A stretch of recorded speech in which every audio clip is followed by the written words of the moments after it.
History बहुत सारी कहानियों से भरी हुई है। कुछ कहानियां जीत की हैं, कुछ हार की हैं, लेकिन कुछ कहानियां रहस्य हैं। वे ऐसी पहेलियां हैं जिन्हें टाइम ने अभी तक सॉल्व नहीं किया है। यह भी एक ऐसी ही कहानी है। यह एक रानी की कहानी है, एक पावरफुल, इंटेलिजेंट और फेमस रानी। उसका नाम क्लियोपेट्रा था।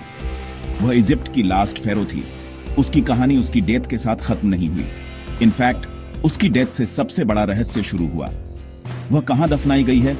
2000 सालों से दुनिया यह एक सवाल पूछ रही है। क्लियोपेट्रा की आखिरी आरामगाह कहां है? क्लियोपेट्रा सिर्फ एक रानी नहीं थी, वह पावर और तेज इंटेलिजेंस का सिंबल थी।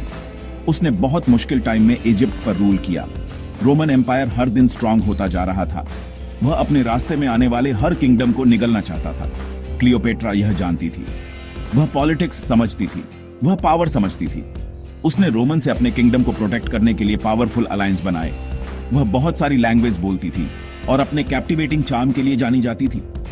वह एक ऐसी रूलर थी जिसने अपने लोगों और अपनी जमीन की इंडिपेंडेंस के लिए जोरदार तरीके से लड़ाई लड़ी। रोम की ताकत के खिलाफ अपने दिमाग को अपने सबसे पावरफुल हथियार के तौर पर इस्तेमाल किया। उसकी लाइफ डिप्लोमेसी और वॉर का एक हाई स्टेक्स गेम था। उसने रोम के दो सबसे पावरफुल लोगों के साथ अलायंस किया। पहले जूलियस सीजर के साथ, फिर उसकी डेथ के बाद मार्क एंटनी के साथ। मार्क एंटनी के साथ उसका रिलेशनशिप सिर्फ पॉलिटिकल नहीं था, यह एक लेजेंडरी लव स्टोरी थी। साथ में वे एक और उभरते हुए रोमन लीडर ऑक्टेवियन के खिलाफ खड़े हुए।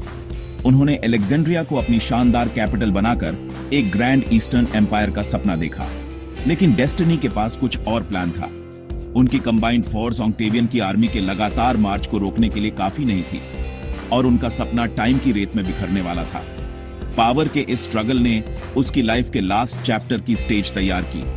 एक्टियम की बैटल टर्निंग पॉइंट थी। क्लियोपेट्रा और मार्क एंटनी को ऑक्टेवियन के खिलाफ एक डिफीट मिली। इस लॉस ने एक एरा के एंड को मार्क किया। यह इजिप्ट की इंडिपेंडेंस का एंड था। यह टॉलेमिक डायनेस्टी का एंड था जिसने लगभग 300 सालों तक रूल किया था, और यह रानी के लिए एंड की शुरुआत थी। वह अपने पैलेस अलेक्जेंड्रिया लौट आई, एक डिफीटेड रूलर के तौर पर, यह जानते हुए कि उसकी दुनिया हमेशा के लिए बदलने वाली थी। हिस्ट्री में गूंजने वाली एक ट्रेजेडी के लिए स्टेज तैयार था। उनकी हार के बाद त्रासदी तेजी से आई। मार्क एंटनी क्लियोपेट्रा के मरने की एक गलत अफवाह सुनकर अपनी जान ले ली। यह खबर रानी के लिए एक बहुत बड़ा झटका था। उसे उसके मकबरे में लाया गया, एक कब्र जिसे उसने अपने लिए बनवाया था। वहीं पर एक मरते हुए मार्क एंटनी को उसके पास लाया गया और वह उसकी बाहों में मर गया। अब वह बिल्कुल अकेली थी। उसका किंगडम खो गया था, उसका प्यार चला गया था। ऑक्टेवियन जो जीत गया था, उसे अपनी जीत की ट्रॉफी के तौर पर रोम की सड़कों पर परेड कराना चाहता था। यह एक ऐसा अपमान था जिसे क्लियोपेट्रा कभी स्वीकार नहीं करती। वह एक फेरो थी, अपने लोगों की नजरों में एक देवी। तो उसने अपना आखिरी एक्ट प्लान किया। यह एक रानी के लायक एक्ट होना चाहिए था। पुरानी कहानियां एक ड्रामेटिक कहानी बताती हैं। वे कहती हैं कि उसने एक तेज और शाही मौत चुनी, एक ऐसी मौत जो एक एस्प, एक जहरीले सांप के काटने से हुई। एस्प प्राचीन इजिप्ट में डिवाइन रॉयल्टी का सिंबल था। इस मौत को चुनकर वह सिर्फ अपनी जान नहीं ले रही थी, वह एक आखिरी स्टेटमेंट दे रही थी। वह एक फेरो के तौर पर अपनी स्टेटस को असर्ट कर रही थी, यहां तक कि अपने आखिरी पलों में भी। वह एक प्रिजनर नहीं बनेगी, वह एक रानी की तरह मरेगी, अपनी शर्तों पर, अपनी जमीन में। प्लूटार्क जैसे प्राचीन हिस्टोरियन ने उसकी मौत के बारे में लिखा। वे हमें बताते हैं कि ऑक्टेवियन उसका दुश्मन होने के बावजूद उसकी इज्जत करता था। वह उसकी शाही भावना से इंप्रेस था। उसने कमांड किया कि उसे पूरे सम्मान के साथ दफनाया जाए। सिर्फ उसे ही नहीं, बल्कि मार्क एंटनी को भी। उसने ऑर्डर दिया कि उन्हें एक साथ एक दूसरे के बगल में उस शानदार कब्र में दफनाया जाए जिसे उसने तैयार किया था। यह एक ग्रैंड जेस्चर था, एक विजेता की तरफ से अपने हारे हुए प्रतिद्वंद्वी को एक आखिरी श्रद्धांजलि। कहानी वहीं खत्म हो जानी चाहिए थी, उसकी कब्र के एक नोन लोकेशन के साथ, लेकिन ऐसा नहीं हुआ। यहीं से रहस्य सच में शुरू होता है। उसके दफनाए जाने के बाद कुछ अजीब हुआ। हिस्ट्री खामोश हो गई। इस शानदार कब्र का लोकेशन, जहां इजिप्ट की आखिरी फेरो और उसका रोमन लवर दफनाए गए थे, सभी रिकॉर्ड से गायब हो गया। ऐसी एक इंपॉर्टेंट जगह कैसे गायब हो सकती है? कुछ का मानना है कि 365 ईस्वी में अलेक्जेंड्रिया में आए एक भूकंप और सुनामी इसका कारण हो सकती है। उस आपदा ने प्राचीन शहर के कुछ हिस्सों को पानी में डुबो दिया। शायद कब्र समुद्र में समा गई। दूसरे सोचते हैं कि इसे जानबूझकर छिपाया या नष्ट किया गया था। कब्र गायब हो गई और उसके साथ क्लियोपेट्रा की कहानी का आखिरी चैप्टर खो गया। सदियों तक कब्र एक किंवदंती बनी रही, खजाने के शिकारियों और सपने देखने वालों के लिए एक कहानी। लेकिन मॉडर्न एज में यह तलाश एक सीरियस साइंटिफिक मिशन बन गई है। दुनिया भर के आर्कियोलॉजिस्ट इस पुरानी पहेली को सुलझाने के लिए एडवांस टेक्नोलॉजी का यूज कर रहे हैं। वे जमीन पर और समुद्र के नीचे खोज कर रहे हैं। यह तलाश सिर्फ खजाने की खोज नहीं है, यह नॉलेज की खोज है। यह एक हिस्टोरिकल पहेली का मिसिंग पीस खोजने की एक खोज है। कब्र का मिलना अब तक की सबसे बड़ी आर्कियोलॉजिकल डिस्कवरी में से एक होगा।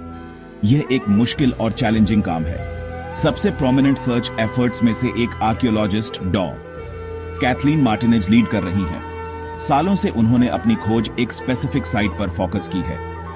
यह टापोसिरिस मैग्ना नाम का एक मंदिर है जो अलेक्जेंड्रिया से लगभग 30 मील बाहर है। वहां क्यों?